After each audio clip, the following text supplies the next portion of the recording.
Line of actual control में अभी China की तरफ से अपनी मिलिटिया फोर्स को डिप्लॉय किया गया है। इंडियन आर्मी की तरफ से अभी 3 नहीं बल्कि 30 स्ट्रेटेजिक हाइट पर कब्जा कर लिया गया है। रशिया के साथ होने वाली AK-203 राइफल की डील आज फाइनल हो चुकी है और साथ ही रशिया ने वादा किया कि वो अभी पाकिस्तान को कोई भी हथियार सप्लाई नहीं करने वाले हैं। जर्मनी की तरफ से इंडो पैसिफिक रीजन को लेके कुछ नए प्लान तैयार किए गए हैं, जिसमें भारत के साथ जर्मनी कुछ खास डील को साइन कर सकता है। और ये चाइना के लिए बुरी खबर होने वाली है, क्योंकि अभी इंडो पैसिफिक में जर्मनी भी शामिल हो सकता है। आनस विक्रांत से चोरी करने वाले चोरों को हिरासत में लेने के बाद NIA इनका पॉलीग्राफ टेस्ट क्यों करना चाहता है, और अंत में क्या सच में आज ताइवान की तरफ से चाइना की Su-35 को मार गिराया गया था। ऐसे ही कुछ और खबरों के बारे में हम आज की वीडियो में बात करने वाले हैं। नमस्कार दोस्तों, मेरा नाम है अंशुमन नायक और आप सभी का बहुत बहुत स्वागत है इंडियन डिफेंस न्यूज की डिफेंस टॉक सीरीज में। तो चलिए देर न करते हुए आज की वीडियो शुरू करते हैं। आज की पहली अपडेट चाइना को लेके है। आज सुबह से सोशल मीडिया प्लेटफॉर्म के ऊपर ये खबर छाई हुई थी कि चाइना की एक Su-35 को भी ताइवान की तरफ से मार गिराया गया है। ये खबर सबसे पहले ट्विटर में आना शुरू हुआ था और उसके बाद इसको शायद सबसे पहले TV9 की तरफ से दिखाना शुरू किया गया था, लेकिन फिर भी इस बात को लेकर कोई ठोस सबूत नहीं था कि चाइना की Su-35 के क्रैश होने के पीछे असली कारण क्या था। अब सबसे पहले सोशल मीडिया में चल रही इस खबर को लेकर बीजिंग की तरफ से ऑफिशियली क्लैरिफाई किया गया कि ये सब झूठी खबर है।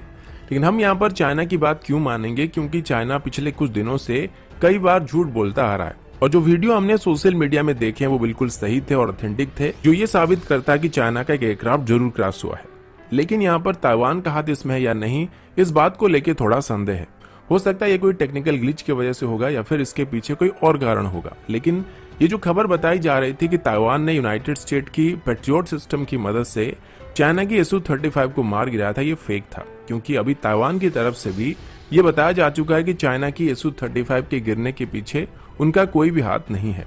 हालांकि पहले कई बार चाइना की तरफ से ताइवान के एयरस्पेस में घुसपैठ किया गया है और ताइवान की तरफ से कई बार उनको वार्निंग भी दिया गया है, लेकिन अभी ताइवान की तरफ से क्लैरिफाई कर दिया गया कि अभी जो चाइना का Su-35 गिरा है उसके पीछे ताइवान का हाथ नहीं है। लेकिन अभी फिर भी ताइवान की मिलिट्री को हाई अलर्ट पर रखा गया है, क्योंकि चाइना जबरदस्ती अभी ताइवान को चाइना में मिलाना चाहता है और इसी वजह से साउथ चाइना सी में काफी हंगामा भी चल रहा है और यूनाइटेड स्टेट की तरफ से भी ताइवान को अभी फुल सपोर्ट किया जा रहा है। अब आगे बढ़ने से पहले वीडियो को लाइक कर दीजिएगा। साथ ही जो लोग पहली बार हमारे चैनल को देख रहे हैं या फिर अभी तक हमारे चैनल को सब्सक्राइब नहीं किए हैं, चैनल को सब्सक्राइब करना मत भूलिएगा। अगला अपडेट इंडिया और चाइना को लेके है। कल तक ये खबर सामने आई थी कि इंडियन आर्मी की तरफ से अभी ब्लैक टॉप और हेलमेट जैसे कुछ स्ट्रेटेजिक हाइट के ऊपर अपना पैर जमा लिया गया है। लेकिन आज सुनने को मिला है कि सिर्फ इन 2-3 नहीं बल्कि इंडियन आर्मी की तरफ से अभी ऐसे 30 स्ट्रेटेजिक लोकेशन के ऊपर अपना कब्जा कर लिया गया है। ये सब लोकेशन पहले खाली होते थे या फिर इंडियन आर्मी की तरफ से यहाँ पर बहुत ही लिमिटेड मूवमेंट किया जाता था। और जब चाइना के साथ फेस ऑफ हुआ था तब भी यहाँ पर इंडियन आर्मी इतनी ज्यादा मात्रा में मौजूद नहीं थी। लेकिन अभी जब 29 और 30 तारीख को चाइना की तरफ से लाइन ऑफ एक्चुअल कंट्रोल को बदलने की कोशिश की गई थी और ग्रे जोन में अभी टैंक्स और इन्फेंट्री यूनिट्स को बिल्डअप करना शुरू किया गया है, उसके बाद इंडियन आर्मी की तरफ से ब्लैक टॉप, हनान, गुरुंग हिल, गोरखा हिल और मगर हिल जैसे 30 से 31 स्ट्रेटेजिक लोकेशन के ऊपर अपना पकड़ मजबूत कर लिया गया है और कई जगहों में इंडियन आर्मी को रीइंफोर्समेंट भी मिल चुकी है। ईस्टर्न लद्दाख में भी भारत और चाइना के बीच लगभग 1600 स्क्वायर किलोमीटर के एरिया को लेके डिस्प्यूट चल रहा है।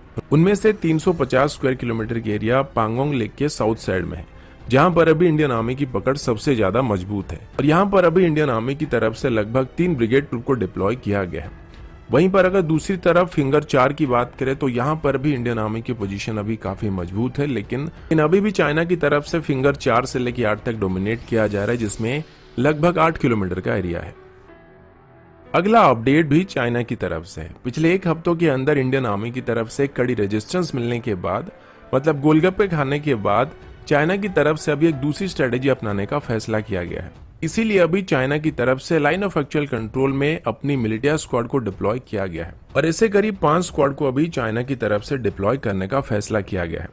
यह मिलिटिया स्क्वाड चाइना की पीपल लिबरेशन आर्मी की एक पार्ट है, जिसको रिजर्व में रखा जाता है और इनको जंग जैसे हालात में पीपल लिबरेशन आर्मी को मदद करने के लिए डिप्लॉय किया जाता है। चाइना की यूनिट अपने आप में ही इंडिपेंडेंट ऑपरेशन को कर सकती है और इसमें एकदम से खिचड़ी टाइप का स्ट्रक्चर होता है, यानी कि इसमें जो सोल्जर्स होते हैं या फिर यूं कहें कि मिलिटिया होते हैं, इनमें से कुछ माउंटेनर होते हैं, कुछ लोकल फाइट क्लब के मेंबर होते हैं, कुछ बॉक्सर्स होते हैं और कुछ लोकल लोग होते हैं।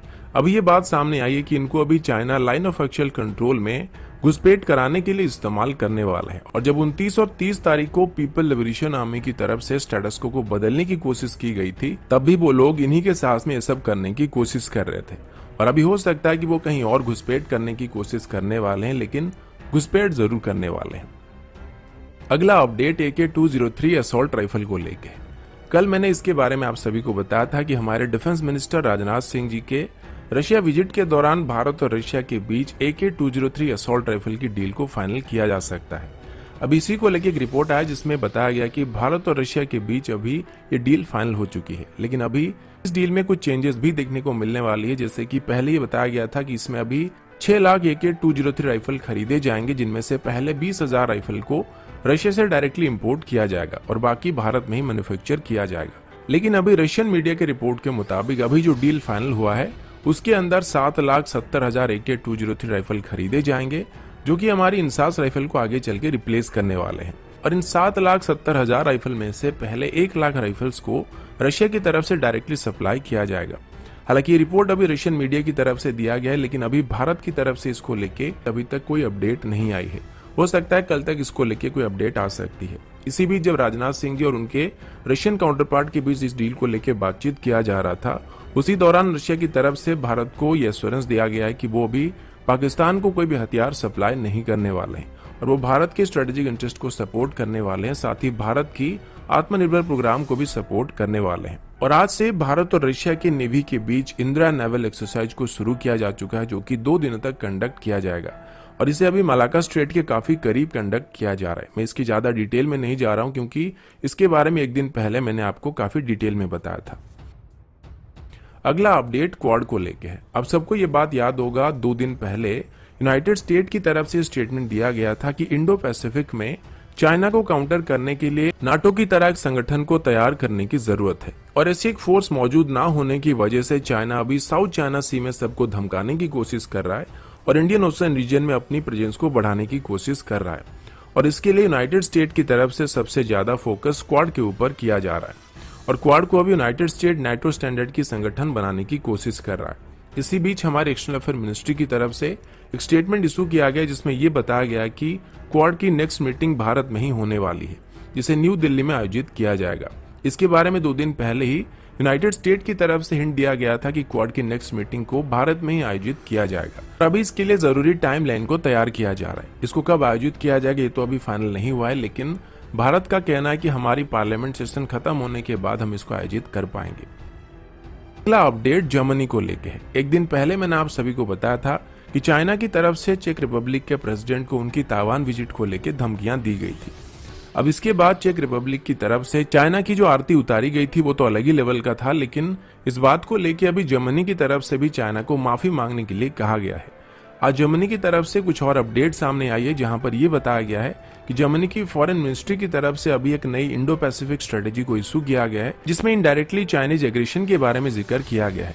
साथ ही इसमें भारत के साथ मल्टी स्पेक्ट्रल स्ट्रेटेजिक और इकोनॉमिक कोऑपरेशन को भी एस्टेब्लिश करने के बारे में भी प्रोविजन रखा गया है। इसमें अभी तक भारत को कोई फॉर्मल इन्फॉर्मेशन नहीं दिया गया, लेकिन जब इसको लागू किया जाएगा तो जर्मनी भारत के साथ इसके बारे में बातचीत कर सकता है और अभी वो इंडो पैसिफिक रीजन में भी यूनाइटेड स्टेट, जापान और भारत के साथ शामिल होना चाहते हैं।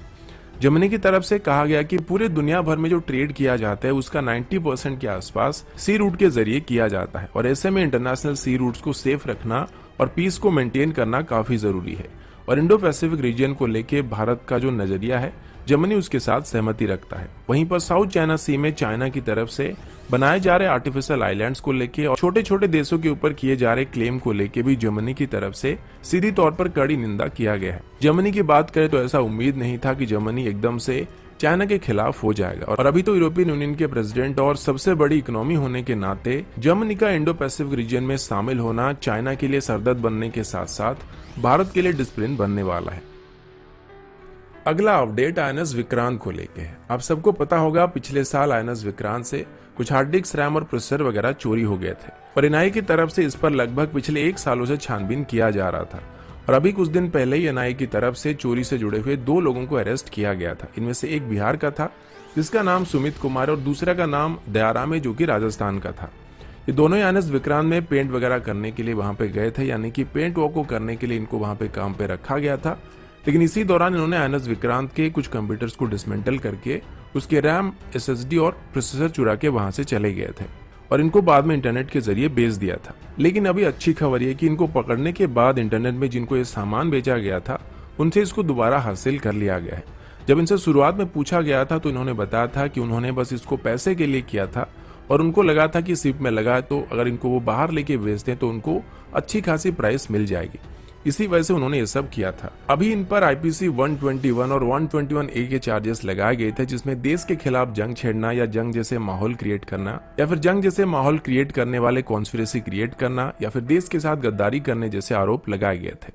इसके अंदर इनको मौत की सजा दी जा सकती है या फिर उम्र कैद की सजा भी हो सकती है।